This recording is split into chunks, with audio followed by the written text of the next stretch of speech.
할렐루야. 이 시간에도 주님의 풍성하신 은혜와 사랑과 주님의 그 놀라우신 평강이 예림의 모든 성도님들의 심령 가운데 함께 하시기를 축복합니다. 6월 16일 금요일입니다.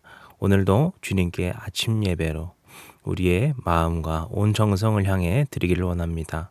다 함께 조용한 기도 드리시겠습니다. 우리의 능력이 되시고 우리의 유일한 주가 되신 주님, 이 시간도 주님을 찬양하며 예배로 나아갈 수 있게 도와주심에 감사합니다. 오늘도 주님 한 분만을 찬양하기를 원합니다. 그렇게 주님을 예배하는 예배자가 되기를 원합니다. 오직 주님의 마음으로 채워주시고 주님의 그 은혜를 갈망하고 사모하는 마음으로 나아가는 예배의 시간이 될 수 있도록 주님께서 오직 주님의 마음으로 채워주시고 그런 예배가 될 수 있도록 우리를 주님께서 거룩하게 세워주시옵소서. 이 모든 시간을 주님께 맡겨드리고 의탁하오며 모든 말씀 예수님의 이름으로 기도드렸습니다. 아멘. 오늘의 시편 찬양은 시편 147편 13절에서 15절까지의 말씀입니다.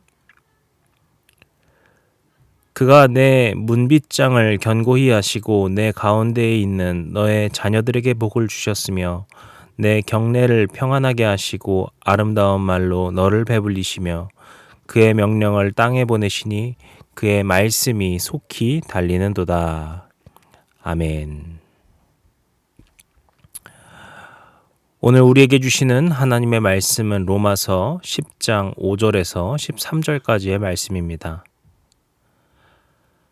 모세가 기록하되 율법으로 말미암는 의를 행하는 사람은 의로 살리라 하였거니와 믿음으로 말미암는 의는 이같이 말하되 내 마음에 누가 하늘에 올라가겠느냐 하지 말라 하니 올라가겠느냐 하면은 그리스도를 모시어 내려가려는 것이요 혹은 누가 무저갱에 내려가겠느냐 하지 말라 하니 내려가겠느냐 함은 그리스도를 죽은 자 가운데서 모셔 올리려는 것이라. 그러면 무엇을 말하느냐? 말씀이 내게 가까워 내 입에 있으며 내 마음에 있다 하였으니 곧 우리가 전파하는 믿음의 말씀이라. 내가 만일 내 입으로 예수를 주로 시인하며 또 하나님께서 그를 죽은 자 가운데서 살리신 것을 내 마음에 믿으면 구원을 받으리라. 사람이 마음으로 믿어 의에 이르고 입으로 시인하여 구원에 이르느니라. 성경에 이르되 누구든지 그를 믿는 자는 부끄러움을 당하지 아니하리라 하니 유대인이나 헬라인이나 차별이 없음이라. 한 분이신 주께서 모든 사람의 주가 되사 그를 부르는 모든 사람에게 부요하시도다. 누구든지 주의 이름을 부르는 자는 구원을 받으리라. 아멘. 오늘도 주님께 예배와 찬양으로 함께 나아가는 또 이 시간에는 우리가 말씀으로 나아가는 거룩한 시간 되기를 원합니다. 우리가 지난 말씀에서 10장 2절에서 4절 바로 앞절을 보시게 되면은 바울은 자기의 의를 세우다가 하나님의 의를 오히려 거부하게 되는 그 이스라엘의 문제점, 굉장히 역설에 가까운 이야기죠. 그들은 하나님의 의를 높이려고 했지만 자기의 의를 그것 때문에 내세우게 되고 그것이 오히려 하나님의 의를 거부하게 되는 문제를 낳았던 그 문제에 대해서 지적하고 있습니다. 그래서 그 이야기에 이어서 오늘 말씀에서는 먼저 5절, 8절을 통하여서 율법의 의와 믿음의 의 이것을 비교하면서 오직 믿음에 의해서만 구원에 이를 수 있다라는 것을 우리에게 교훈으로 전해주고 있습니다. 그렇다면 오늘 말씀을 보시게 되면은 먼저 5절을 보시게 되면은 율법으로 말미암는 의가 있는데 그것은 오직 그 의로 살 것이다 라는 이야기를 합니다. 그러니까 율법으로 말미암는 의는 그 의를 행할 때, 그러니까 그 율법을 행하면서 살 때 그 의로 말미암아 살 수 있다라는 것을 말하는 것이죠. 이것은 우리가 전에 로마서에서도 나눈 것처럼 율법 자체가 문제이거나 율법을 지키는 그 자체가 문제가 아니라는 것을 우리가 이전 말씀을 통해서 충분히 나눈 바가 있습니다. 하지만 로마서가 또 지금까지 말해왔던 이 율법으로 말미암는 의의 문제점은 무엇입니까? 그 의로 행하며 살면은 되겠지만 우리는 그 율법과 계명을 지키며 살지 못한다라는 문제입니다. 결국 하나님께서 주셨던 그 율법 자체가 문제가 있는 것이 아니라 그것을 행하는 우리 가운데 문제가 있다라는 것이죠. 죄악된 육신을 입고 살아가는 우리의 이 현실, 우리의 이 상태는 그것을 지킬 수 없고 그렇게 우리가 의롭게 될 수 없음을 이야기합니다. 그래서 바울은 이 로마서 가운데에서 이 율법의 역할이 결국에는 우리의 죄를 깨닫게 하는 역할을 한다라고 이야기를 했었죠.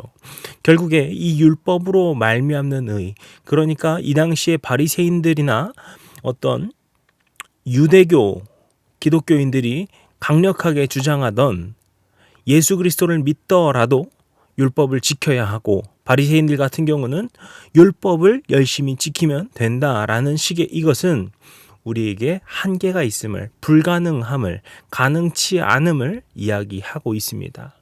그런데 6절과 7절에 가게 되면은 이제 믿음으로 말미암는 의는 어떠한가 우리에게 설명하고 있는데요. 여기서 바울은 이 믿음으로 말미암는 의라는 것을 의인화합니다. 그러니까 그 믿음으로 말미암는 의가 이런 이야기를 하더라라는 식으로 설명을 하는 것이죠. 그런데 사실 이 6절, 7절 말씀을 보시게 되면은 굉장히 아리송하게 들릴 수도 있습니다. 여기서 표현이 대체 무슨 말을 하는 건지 솔직히 저도 읽으면서 이게 대체 무슨 의미인가라고 계속 많이 읽어보고 했기 때문이기도 하죠. 그런데 결국에 이 이야기를 아주 간단하게 설명을 하게 되면은 우리의 구세주 대신 예수 그리스도에 대한 이야기이고요. 결국에는 우리가 믿음으로 말미암는 의라는 것은 예수 그리스도를 믿음으로 말미암는 것이라는 것을 우리에게 이야기하고 있습니다. 6절을 보시게 되면은 누가 하늘에 올라가겠느냐 하지 말라라고 이야기를 이 믿음으로 말미암는 의가 이야기를 하고 있다 하죠. 그런데 그 이유가 무엇입니까?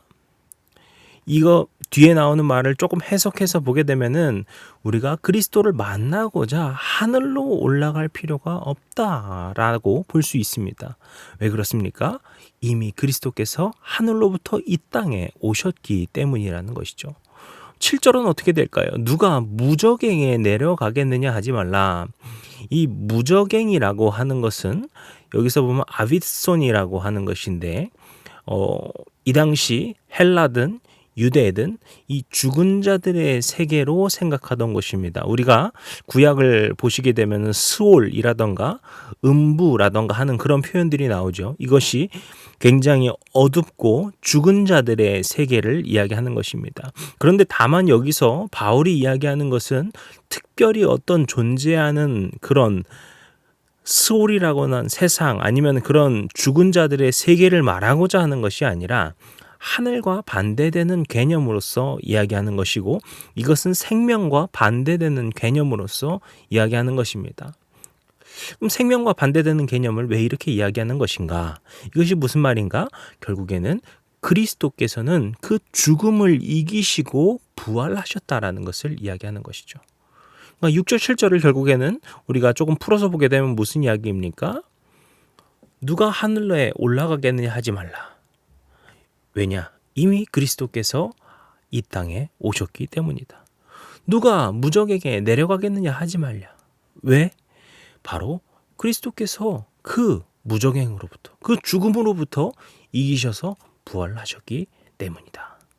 결국에는 바울이 말하고 있는 이 이야기, 믿음으로 말미암는 의가 우리에게 이야기하는 것은 예수 그리스도의 그 사명, 그렇게 해서 이 땅에 하늘의 권세를 버리시고 이 땅에 오신 예수님의 그 사명, 그리고 그렇게 우리를 위해서 이 땅에 오셔서 그렇게 십자가에 달려 죽으신 그 사건, 그리고 그 십자가의 죽음을 다시금 이기시고 부활하신 그 사건, 바로 이 예수 그리스도의 희생과 사랑이 우리의 믿음으로 말미암는 의다라고 이야기하고 있습니다. 결국에 바울은 이 모든 일이 우리를 위해서 행하여 주신 주님의 사명이고 희생과 사랑임을 이야기하고 있고요. 그것을 믿는 믿음으로 나아가는 것이 우리의 의이다. 우리가 율법을 어떻게 지키면서 사는 것으로 하나님 앞에 의롭다 하심을 입는 것이 아니라 주님, 저는 죄인이지만 주님께서 저를 사랑하셔서 희생하여 주셨고 주님께서 그 죽음을 이기시고 부활하신 그 놀라우신 사랑과 사명을 우리가 믿는 믿음으로 나아갑니다. 주님께서 우리를 깨끗게 씻어 주시옵소서라고 하는 우리의 이 믿음의 고백이 우리의 의가 된다라고 이야기하고 있는 것입니다. 오늘 이 말씀을 기억하면서 우리는 다시금 예수님의 그 십자가 사명에 대해서, 십자가 사랑에 대해서 묵상하게 되는데요. 오늘 이 시간 우리가 이 주님의 그 사랑을 마음에 품고 살아가시는 그런 주님의 백성들 되시기를 간절히 축복하겠습니다. 그리고서 이 예수님의 이러한 사랑의 핵심을 또 우리가 살펴볼 수 있겠는데요. 그것은 바로 그분을 믿는 믿음을 통하여서 우리를 구원해 주신 은혜에 대한 것입니다. 우리 한번 9절 말씀을 같이 읽어보면 좋겠습니다. 내가 만일 내 입으로 예수를 주로 시인하며 또 하나님께서 그를 죽은 자 가운데서 살리신 것을 내 마음에 믿으면 구원을 받으리라. 앞에 말한 것이죠. 예수를 주로 시인하고 하나님께서 예수님을 죽은 자 가운데서 살리셨다라는 것을 네가 믿으면 어떻게 됩니까? 구원을 받으리라. 10절에서는 조금 더 간추려서 이야기하고 있는데요. 이것은 9절의 이야기를 다시 반복하는 것이고요. 이것을 이렇게 반복해서 하는 것은 그만큼 강조하고자 하는 것입니다. 이것이 바로 우리가 말하는, 우리가 믿어야 하는, 그리고 사도 바울이 지금까지 이야기했던 믿음으로 말미암는 의다. 바로 예수 그리스도를 믿는 믿음으로 우리는 의롭다 하심을 입게 된다. 주님께서 그렇게 우리를 구원의 길로 인도하시는 것이다. 우리가 그렇게 예수님을 믿는 믿음을 붙들며 나아갈 때 그 주님의 놀라운 은혜와 구원을 입게 될 것이다 이야기하고 있습니다. 그리고 이런 의미에서 그 주님의 은혜라는 것은 어떤 특정한 누구에게만 주어진 것이 아니라 모두에게 평등하게 주어진 것임을 이야기합니다. 12절을 보시게 되면은 사도 바울은 다시 유대인과 헬라인 모두에게 차별이 없으신 그 하나님의 은혜에 대해서 설명하고 있죠. 그러면서 마지막에 어떻게 이야기를 합니까? 그를 부르는 모든 사람에게 부요하시도다. 여기서 그는 당연히 예수님을 말하는 것이고요.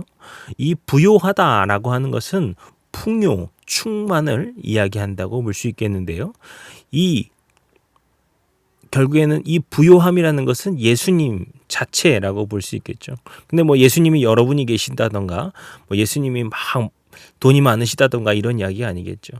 주님의 그 사랑과 그 주님의 그 구원의 약속이 누군가에게만 제한적으로, 누군가에게만 특별하게 주어지는 것이 아니라 이것은 정말 차고 넘치는 은혜이기 때문에 그분을 믿고 따르는 그 모든 자들에게 주님께서 이 놀라운 은혜를 베풀어 주신다라는 것을 그가 이야기하고 있는 것입니다. 그리고서 마지막으로 결론적으로 13절에 가게 되면 주의 이름을 부르는 자는 구원을 받을 것이다. 결국에 오늘 말씀에서 사도 바울은 우리에게 예수 그리스도의 그 복음, 그 십자가 은혜와 그 구원에 대해서 우리에게 이야기를 하고 있고요. 그것은 누군가에게만 특별히 주어진 것이 아니라 우리 모두를 향한 사랑이심을 이야기하고 있습니다. 그렇게 주님의 그 사랑과 은혜와 우리를 향한 그 구원의 약속, 그것이 사도 바울이 오늘 말씀을 통해 우리에게 전하고자 하는, 로마 성도들에게 이야기하고자 하는 내용인 것이죠. 오늘 우리도 이러한 사실을 마음 깊이 새기고 그 은혜에 감사함으로 기쁨으로 살아가실 수 있는 예림의 모든 성도님들 되셨으면 좋겠습니다. 주님께서는 저와 여러분을 너무나도 사랑하십니다. 그리고 주님께서는 우리를 너무나도 사랑하셔서 이 땅에 오셨고, 그렇게 우리를 위하여서 죽으셨고, 그렇게 우리를 위하여서 부활하셨습니다. 그러한 주님을 믿는 믿음으로 나아갈 때 그것이 우리에게 능력이 되는 것이고요. 우리가 세상 가운데서 승리하는 힘이 되는 것이고 우리가 죄 가운데에서 이기게 되는 모든 능력이 될 줄로 믿습니다. 우리가 오직 그러한 주님의 사랑과 은혜만을 붙들며 살아가는 그렇게 주님을 깊이 묵상하고 마음에 새기며 살아가는 주님의 사람들, 그런 주님의 그리스도인들이 되시기를 주님의 이름으로 간절히 축복합니다. 기도하시겠습니다. 오늘도 우리에게 약속으로 말씀하여 주시고 그 구원의 약속을 선포하여 주시고 주님의 그 복음의 소식을 전하여 주심에 감사드립니다. 오늘 이 시간 우리가 함께 말씀을 묵상하며 주님께 예배로 나아갈 때 주님의 그 구원을 다시 한번 기억하고 오직 우리가 우리의 행동, 우리의 행위, 우리의 생각으로 자랑하는 것이 아니라 나는 자랑할 것이 없으나 오직 주님의 은혜로 말미암아 살고 있습니다. 오직 예수 그리스도의 십자가 사랑만을 자랑하는 주님의 사람들 될 수 있도록 축복하여 주시고 우리의 마음을 그렇게 세워 주시옵소서. 모든 시간 오늘 하루의 삶의 모든 여정을 주님께 맡겨드리오며 모든 말씀 예수님의 이름으로 기도드렸습니다. 아멘. 이제 우리 주기도문 함께 들으시고 오늘 예배를 마치도록 하겠습니다. 하늘에 계신 우리 아버지여, 이름이 거룩히 여김을 받으시오며 나라의 임하옵시며 뜻이 하늘에서 이룬 것 같이 땅에서도 이루어지이다. 오늘날 우리에게 일용할 양식을 주옵시고 우리가 우리에게 죄진 자를 사하여 준 것 같이 우리 죄를 사하여 주옵시고 우리를 시험에 들게 하지 마옵시고 다만 악에서 구하옵소서. 나라와 권세와 영광이 아버지께 영원히 있사옵나이다. 아멘.